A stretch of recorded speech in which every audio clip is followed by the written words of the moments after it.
नारायण नारायण नारायण नारायण।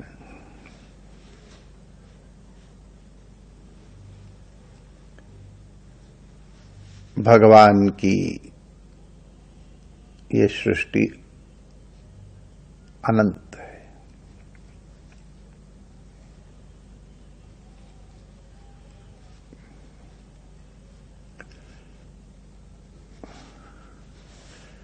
आजकल के वैज्ञानिक अभी भी इतने उत्तम से उत्तम टेलीस्कोप,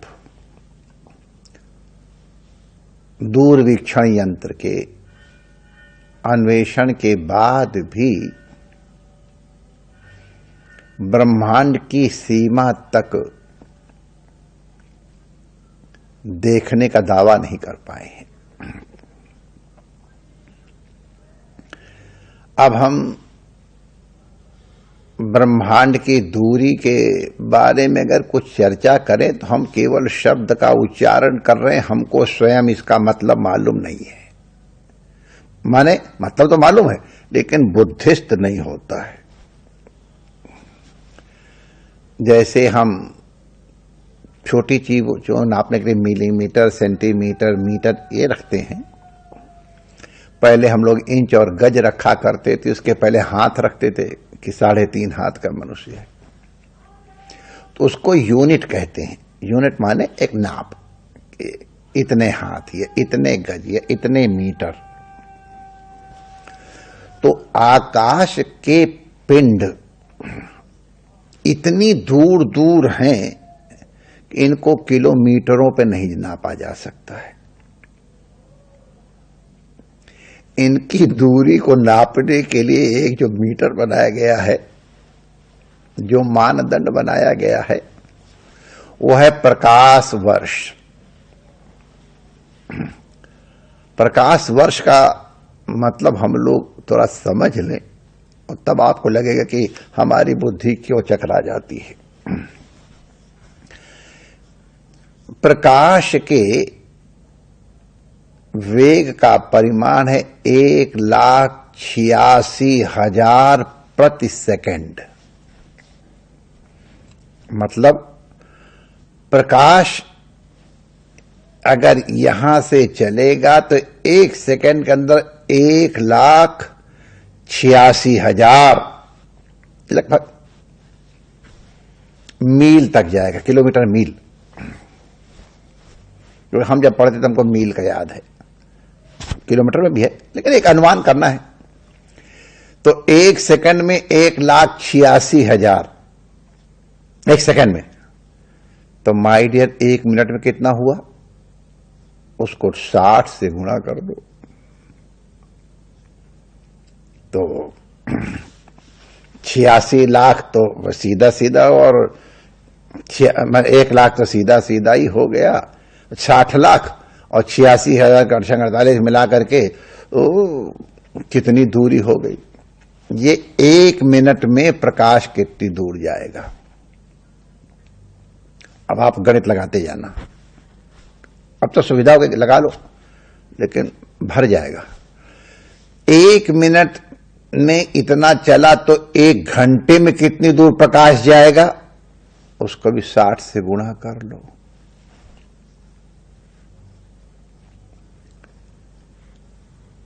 अब 1 वर्ष में कितनी दूर प्रकाश जाएगा?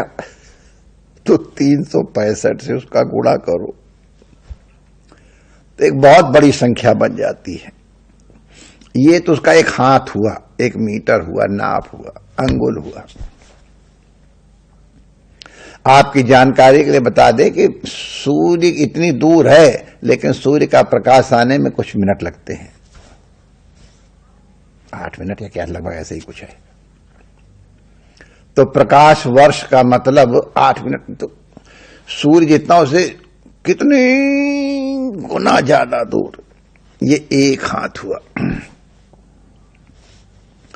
अब प्रकाश वर्ष, कोई यहां से 100 प्रकाश वर्ष की दूर है, कोई 10 प्रकाश वर्ष की दूर है।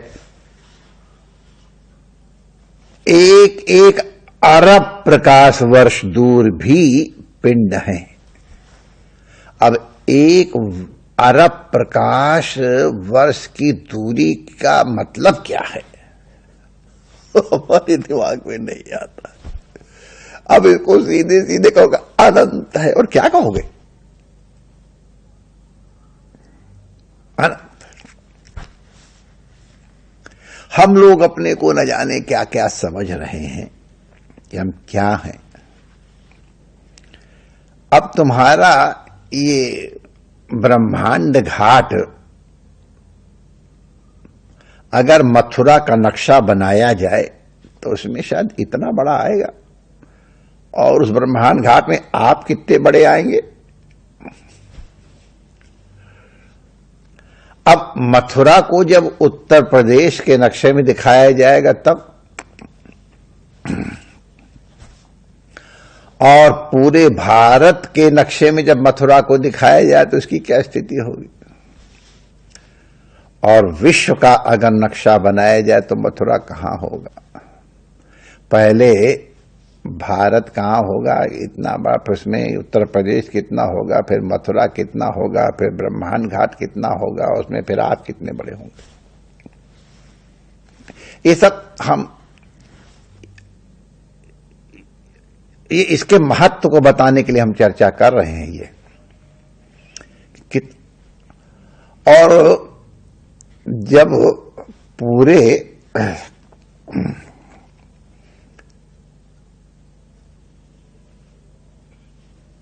सूर्य ग्रह का, माने केंद्र में सूर्य, फिर उसके आसपास नवग्रह हैं, अब उसका अगर जब नक्शा बनाया जाता है तो सूर्य को इतना बड़ा दिखाया जाता है तो पृथ्वी को इतना बड़ा दिखाया जाता है। अब उतनी बड़ी पृथ्वी में कहां भारत है और कहां उत्तर प्रदेश, कहां मथुरा, कहां ब्रह्मांड घाट और कहां आप पूज्य चरण? अभी तक भी वहां तक पहुंचने में कई वर्ष हो गए, यानों को भेजते हुए नहीं पहुंच पा रहे। ये सूर्य मंडल एक बहुत बड़े रेत के ढेर में एक रेत के कण के बराबर है तुम्हारी आकाश गंगा में।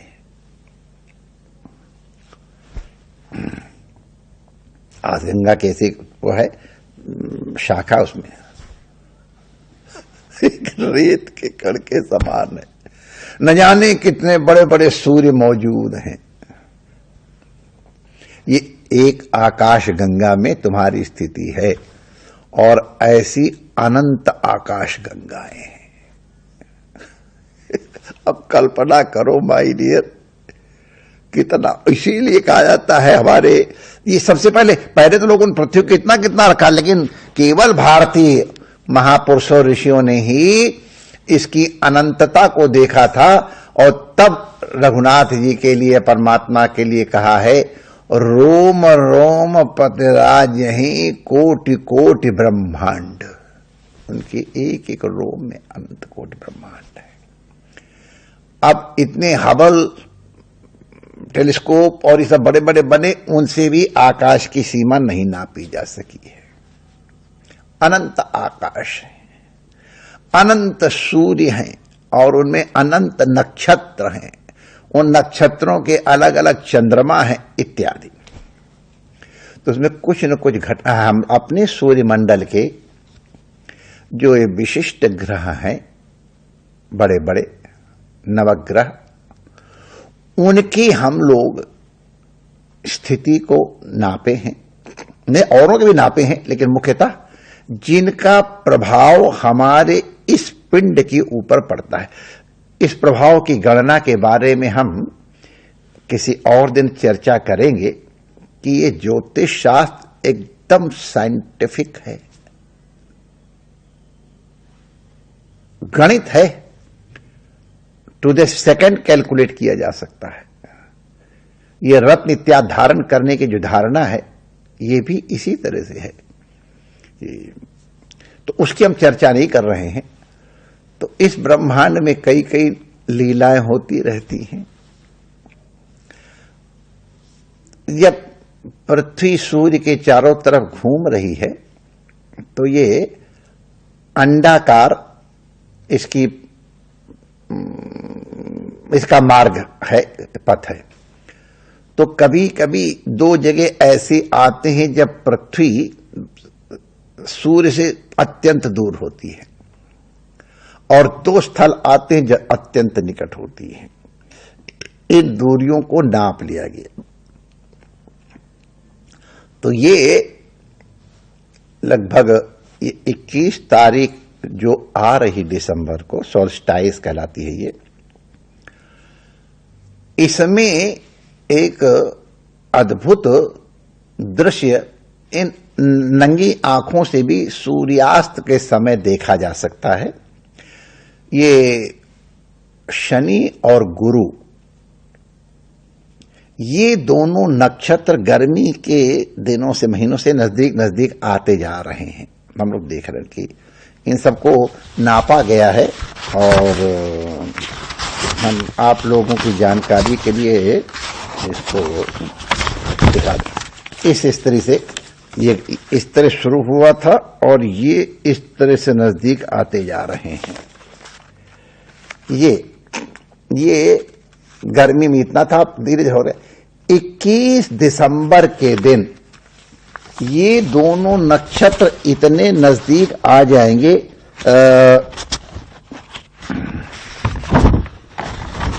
एक ये दृश्य है, जुपिटर एंड सैटर्न लगभग एक जैसे हो जाएंगे। ये हो जाएंगे।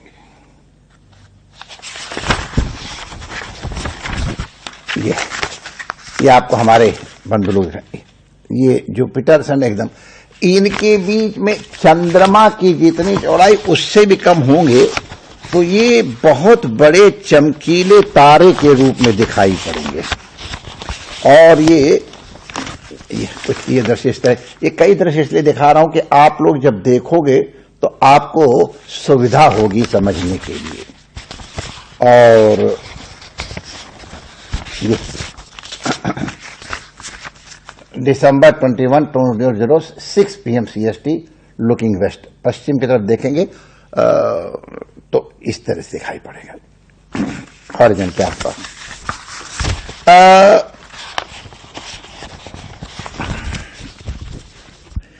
अगर साधारण नेत्रों से देखेंगे तो ये एकदम जुड़े हुए 8 की संख्या में अंग्रेजी के 8 की संख्या में दिखाई पड़ेंगे। इसको जो दो सूर्य नदी का, इसको कंजंक्शन कहते हैं अंग्रेजी में, इनका पास में। और इस बार जो ये हो रहा है डबल प्लैनेट, ये 800 वर्षों के बाद पहली बार हो रहा है। एक देखो, ये अब कुछ हम ऐसी बातें कहने जा रहे हैं जिनके बारे में अपना अपना विवेक रखने के लिए सब स्वतंत्र हैं, और हमारा कोई विशेष आग्रह दूसरी तरह का नहीं है।